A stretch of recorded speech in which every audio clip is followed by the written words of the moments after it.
Hi guys, स्वागत है आपका 30 डेज स्पीकिंग चैलेंज में और ये है डे 3।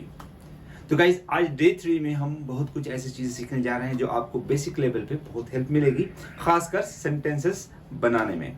और गाइस अगर सेंटेंस बनाना आ गया तो ऑब्वियस सी बात है कि बोलना भी आ जाएगा। It all depends on your practice. तो गाइस चलते हैं। गाइस एंड तक वीडियो जरूर देखिएगा क्योंकि आज बहुत सारी ऐसी चीजें सीखने जा रहे हैं जिसमें हम लोग बेसिक लेवल पे एक बेस बनाएंगे। और गाइस अगर बेस बन गया तो पता ही आपको कि आगे की चीजें आसान हो जाती हैं। तो एंड तक देखिएगा और अगर आप चैनल पे नए हैं तो सब्सक्राइब और लाइक भी जरूर कर लें और गाइस बेल आइकन पे हिट जरूर करें ताकि आने वाली वीडियो का आपको नोटिफिकेशंस मिलता रहे। तो गाइस हम लोग आज कुछ ऐसी बेसिक चीजें सीखने वाले हैं जिसमें हमें पता चलेंगे कि सेंटेंसेस बेसिक लेवल पे कैसे बनाते हैं। जैसा कि आपको बताया मैंने, ये डे 3 है और डे 3 में हम लोग ये सारी चीजें इसमें हम क्या सीखने जा रहे हैं, बिल्कुल बेसिक चीजें हैं गाइस। अगर आप इज एम आर का यूज ऐसे देख लेना, बेसिक लेवल पे आज हम लोग इज एम आर का यूज देखेंगे, कैसे किसी से क्वेश्चन पूछते हैं, कैसे किसी को हम रिप्लाई करते हैं। तो ये सारी चीजें सीखेंगे। आपको पता ही है, मतलब इन सब चीजों से फैमिलियर होंगे। हमें करना क्या है, इज एम आर का यूज कर सीखना है। अगर पहले से पता है तो वेल एंड गुड, बहुत अच्छी बात है। तो सब्जेक्ट के बाद आपको यहाँ इज एम आर ऐड करना है। गाइस इज एम आर के बाद आप नॉन भी ऐड कर सकते हैं और एडजेक्टिव भी ऐड कर सकते हैं। अब सवाल होता है कि नॉन और एडजेक्टिव सर क्लियर नहीं है या पहले से कुछ चीजें पता नहीं है नॉन एडजेक्टिव के बारे में। अगर नहीं भी पता है तो कोई बात नहीं है। नॉन कहते हैं गाइस जो भी नॉन मतलब एक नेम को इंडिकेट करे, किसी के नाम को भी तो पता ही उसे नॉन कहते हैं। और एडजेक्टिव कहते हैं जो किसी की क्वालिटी को बताए, किसी को पॉलिश करे, किसी के बारे में बताए, ठीक है, किसी की क्वालिटी बताए, किसी के बारे में बताए, किसी को क्वालिफाई करे, तो उसे ही हम लोग क्या कहते हैं, एडजेक्टिव कहते हैं। नहीं समझ में आती है बात तो ये समझ लें कि एडजेक्टिव कहते हैं जैसे कि किसी के बारे में मतलब उसकी अच्छाई बुराई मतलब विशेषता बताई जा रही है, उसे ही हम लोग क्या कहते हैं, एडजेक्टिव कहते हैं। जिसकी मतलब क्वालिटी बताई जा रही है किसी की, चाहे वो अच्छी क्वालिटी हो या बुरी क्वालिटी हो। तो अभी हम लोगों को इज एम आर के बाद ये ऐड करना है। बहुत सिंपल सी बात है, जैसे कहते हैं ना मैं डॉक्टर हूं। अब यहाँ पे आप देखें मैं डॉक्टर हूं तो इसकी इंग्लिश बहुत बेसिक सी है। मैं डॉक्टर हूं तो आई एम अ डॉक्टर। अभी आपने देखा कि मैंने क्या किया, सब्जेक्ट कौन है, मैं हूं तो आई ऐड कर लिया। और आई के बाद ऑब्वियस सी बात है गाइस कि एम आएगा। और एम के बाद मैंने कहा डॉक्टर हूं, तो डॉक्टर ये वर्ड क्या है, नॉन है। अभी हिंदी में यहाँ पे एक डॉक्टर हूं ऐसा नहीं बोल रहा हूं मैंने सिर्फ बोला मैं डॉक्टर हूं। तब भी यहाँ पे इंग्लिश में ए या एन को आपको ऐड करना है। मैं डॉक्टर हूं तो आई एम अ डॉक्टर।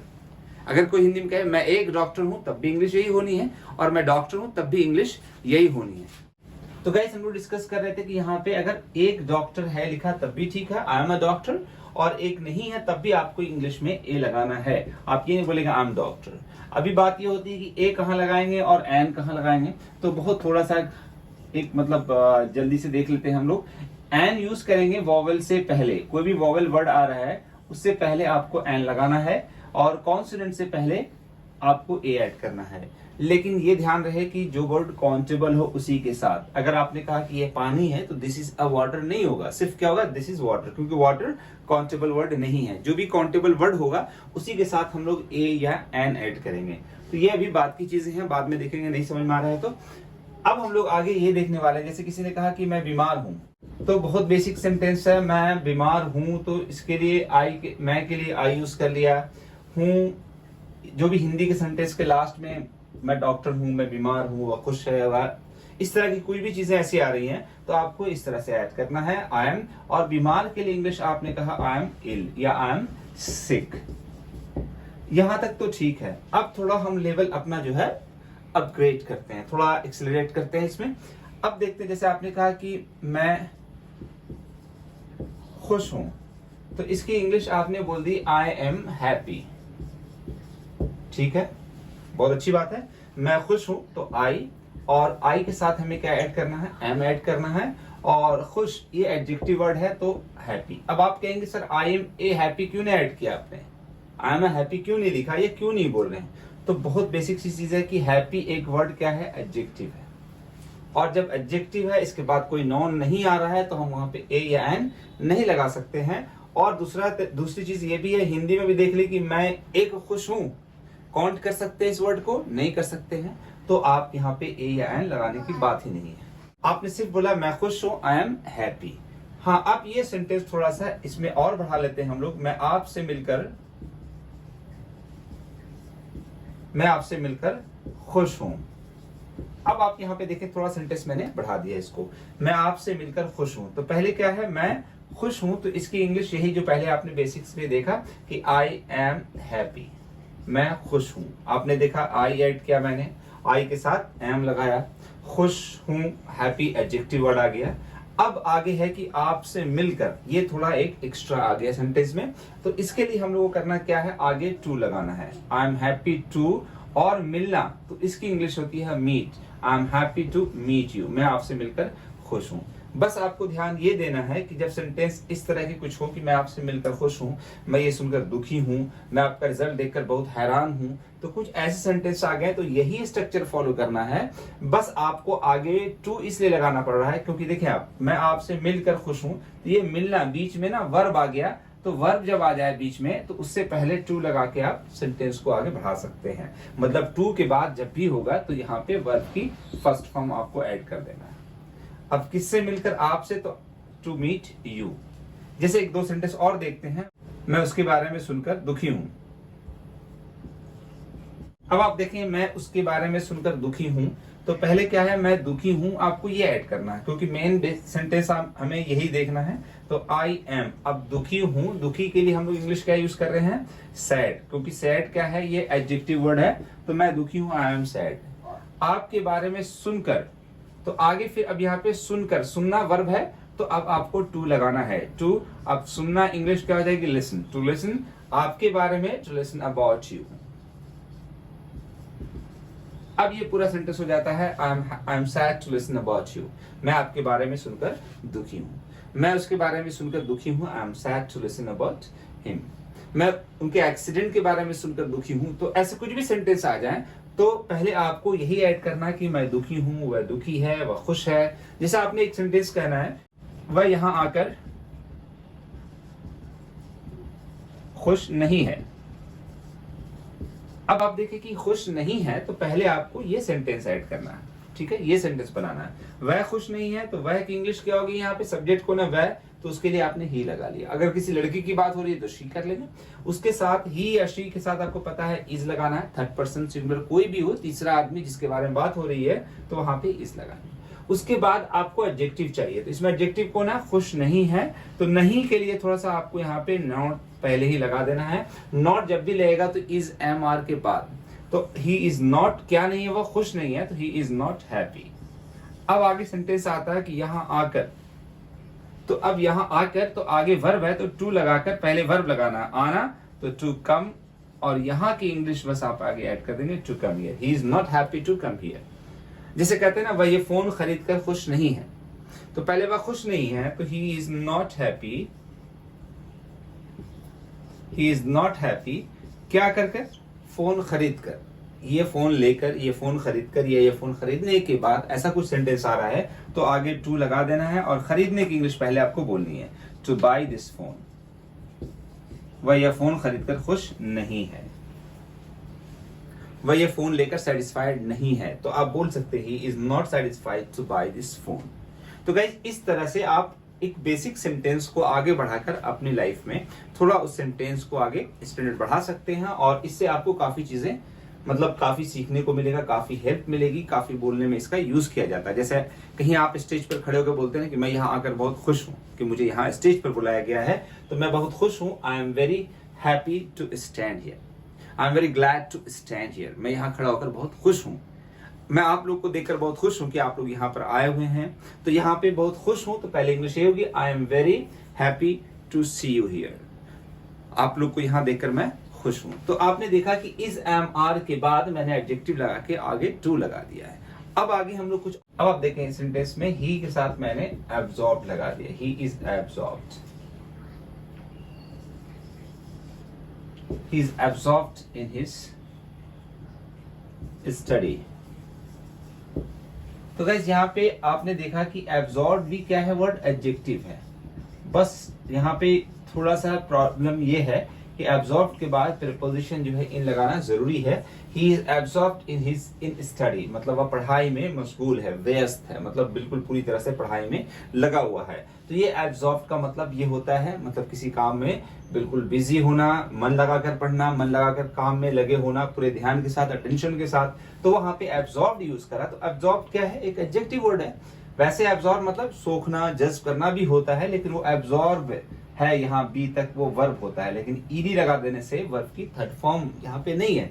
यहाँ पे क्या है? Adjective, as an adjective use कर रहा हूं मैं, लेकिन यहाँ पे इसके साथ इन भी लगाना जरूरी है। He is absorbed in study, या वो अपनी पढ़ाई में मशगूल है तो he is absorbed in his study. तो आपने देखा यहाँ पे कि आप इज एमआर के बाद एडजेक्टिव लगा के सेंटेंस को हम यूज कर ले रहे हैं। अब अगर नेगेटिव यूज करना है तो इज एमआर के बाद नॉट लगा लेंगे। आपने कहा कि ही is not interested in English, तो आपने देखा कि वह इंग्लिश में क्या है? इंटरेस्टेड नहीं है, उसे इंग्लिश में रुचि नहीं है, उसे इंग्लिश में मतलब इंग्लिश सीखने में दिलचस्पी नहीं है। तो यहाँ पे इंटरेस्टेड मतलब दिलचस्पी रखने वाला या रुचि रखने वाला कोई भी पर्सन जिसके बारे में बात हो रही है, तो ये इंटरेस्टेड भी क्या है? एडजेक्टिव है। लेकिन बस आपको यहाँ पे इन इसके बाद प्रीपोजिशन लगाना है। ही is not interested in English, वह इंग्लिश में इंटरेस्टेड नहीं है। क्या वह इंग्लिश में इंटरेस्टेड है? क्या आप इंग्लिश में इंटरेस्टेड हो? तो अब यहाँ पे क्वेश्चन कर रहे हैं, तो क्वेश्चन करने के लिए हमें करना यही है कि इज एम आर को पहले कर देंगे सब्जेक्ट के हिसाब से। अगर ही है तो इज पहले आ जाएगा, अगर आई है तो एम पहले आ जाएगा, अगर यू है तो आर पहले आ जाएगा। अब मैंने कहा कि क्या आप पढ़ाई में इंग्लिश में इंटरेस्टेड हैं, तो are you interested in English? क्या आप इंग्लिश में इंटरेस्टेड हैं? क्या आपको इंग्लिश में दिलचस्पी है, रुचि है? Are you interested in English? अगर आप हैं तो आप बोलेंगे यस, मैं इंग्लिश में इंटरेस्टेड हूं। तो आपको सिर्फ इतना बोलना है यस आई एम। गाइस, आपको पूरा सेंटेंस बोलने की जरूरत नहीं है जब आप किसी को जवाब दे रहे। यही प्रॉपर तरीका है। किसी ने पूछा are you interested in English, तो आपने कहा यस आई एम, हाँ मैं हूं। अगर क्वेश्चन किसी और से पूछ रहे हैं, मैंने कहा क्या वह इंग्लिश में इंटरेस्टेड है, उसे इंग्लिश में दिलचस्पी है, तो अब किसी और से पूछ रहे हैं तो अब वह की बात हो रही है, तो यहाँ पे इज को पहले कर दिया। Is he interested in English? Is he interested in English? यहां पे भी मैं यही कर रहा हूं कि इज को पहले कर दिया, सब्जेक्ट क्या बचा उसके बाद? ही, क्योंकि जाहिर सी बात है कि इज पहले हो गया तो उसके तुरंत बाद सब्जेक्ट आएगा। उसके बाद एडजेक्टिव क्या है इसमें? Word interested. तो मैंने कहा इज ही इंटरेस्टेड किस चीज में? इंग्लिश में। तो आगे का इंटरेस्टेड है तो इन लगाना है, फिर English. Is he interested in English? आपने कहा yes sir, yes he is, हाँ वह इंग्लिश में इंटरेस्टेड है। नहीं है तो आपने आगे कहा no he isn't. Is not को शॉर्ट फॉर्म में क्या बोलेंगे हम लोग? इजंट। नो ही इजंट, बस इतना ही बोलना है। ये आपको पूरा रिपीट करने की जरूरत नहीं कि no he is not interested in English. सिर्फ इतना बोल दे नो ही इजंट, मतलब वह इंटरेस्टेड नहीं है। यही प्रॉपर तरीका है। और अगर कहा आपने हाँ है वो इंग्लिश में इंटरेस्टेड, यस ही इज, ऐसे कुछ भी क्वेश्चन करके आप प्रैक्टिस करें। जैसे आप किसी से पूछा कि क्या आप डॉक्टर हो, तो आपने कहा आर यू अ डॉक्टर। अब थोड़ा सा गाइस ये देखना है कि जब आप सवाल पूछ रहे हैं, क्वेश्चन कर रहे हैं, तो आपका एक्सप्रेशन भी वैसा ही हो, लगे कि आप सवाल पूछ रहे हैं। आपने कहा are you a doctor, are you doctor, you are a doctor, तो गाइस ऐसे नहीं सवाल करते। यू आर अ डॉक्टर ये इंट्रोगेटिव सेंटेंस नहीं हुआ। हाँ, भले ही आप एक्सप्रेशन से दिखा दे रहे कि आप सवाल पूछ रहे हैं कि यू आर अ डॉक्टर, मतलब लग रहा है कि अगला पूछ रहा है कि हाँ आप डॉक्टर हैं, लेकिन सही प्रॉपर तरीका क्या है? Are you a doctor. आपको इतना दम लगाने की जरूरत ही नहीं है, आपको इतना एक्सप्रेशन देने की जरूरत ही नहीं है। आप स्लाइटली, जैसे आपने कहा आर यू अ डॉक्टर, क्या आप डॉक्टर हैं, तो आपने कहा हाँ मैं डॉक्टर हूं, यस यस आई एम। पूरा बोलना चाहे तो बोल सकते हैं yes I am a doctor. नहीं मैं डॉक्टर नहीं हूं, no I am not, no I am not a doctor, मैं डॉक्टर नहीं हूं। तो गाइस इस तरह से आप कहीं भी इसका यूज कर सकते हैं। जैसे आपने पूछा किसी से क्या आप बिजी हैं कल, तो अब कल क्या आप कल बिजी हैं? Are you busy tomorrow, are you busy tomorrow. आपने देखा मैं कल आने वाले वक्त की बात कर रहा हूं, तो फ्यूचर के लिए भी काम चला सकते हैं इससे। अभी आप से यू के साथ आर होता है तो आर को पहले कर दिया मैंने, आर यू बिजी टुमारो, क्या आप कल बिजी हैं? तो आपने कहा अगर मुझसे कोई पूछता आर यू बिजी टुमारो, क्या कल बिजी हैं, तो मैं अगर बिजी हूं तो मैं बोलूंगा yes I am busy tomorrow. नहीं मैं कल बिजी नहीं हूं, no I am not busy tomorrow, I am free, मैं कल फ्री हूं। तो आप देखें ये सब बेसिक चीजों, बेसिक लेवल पे ही ये सारी चीजें हैं। क्या वह तुम्हारा पड़ोसी है? Is he your neighbour? आपने कहा yes he is my neighbour, he is my good neighbour, वह मेरा अच्छा पड़ोसी है। तो इस तरह से आपने कहा मैं बहुत एक्साइटेड हूं, आई एम सुपर एक्साइटेड, मैं बहुत एक्साइटेड हूं, मैं बहुत खुश हूं, तो आपने कहा आई am super excited, I am super excited. अब ये देखें सुपर एक्साइटेड ये भी क्या है? Basic sentence, I am super excited, मैं बहुत खुश हूं, बहुत एक्साइटेड हूं, मैं आपसे मिलकर बहुत खुश हूं, I am super excited to meet you. अब आगे टू लगा के आप ऐड कर सकते हैं, to meet you, I am super excited to meet you, मैं आपसे मिलकर बहुत खुश हूं। तो आपने देखा गाइस कि इज एम आर का काफी सेंटेंसेस में यूज किया जा रहा है और बस आपको प्रैक्टिस की जरूरत है। कहते हैं ना शुरुआत हो जाती है ना गाइस, इंग्लिश में कोटेशन भी है, beginning is the half done, शुरुआत ही समझ लें कि आधा अंत है, मतलब आधा काम पूरा हो गया अगर शुरुआत हो जाता है, तो beginning is the half done. इस तरह से आप इन बेसिक सेंटेंस का यूज करके आप इंग्लिश में प्रैक्टिस करने की कोशिश करें, छोटे छोटे सेंटेंस ले, छोटे छोटे सेंटेंस प्रैक्टिस करें, तो गाइस उससे कॉन्फिडेंस काफी आपको आएगा और फिर आगे आप धीरे धीरे प्रैक्टिस होते होते चाहे जितने बड़े सेंटेंस बोलने लगे। अभी मैंने कहा कि यह बोर्ड है, तो दिस इज अ बोर्ड, क्या ये बोर्ड है? Is this a board?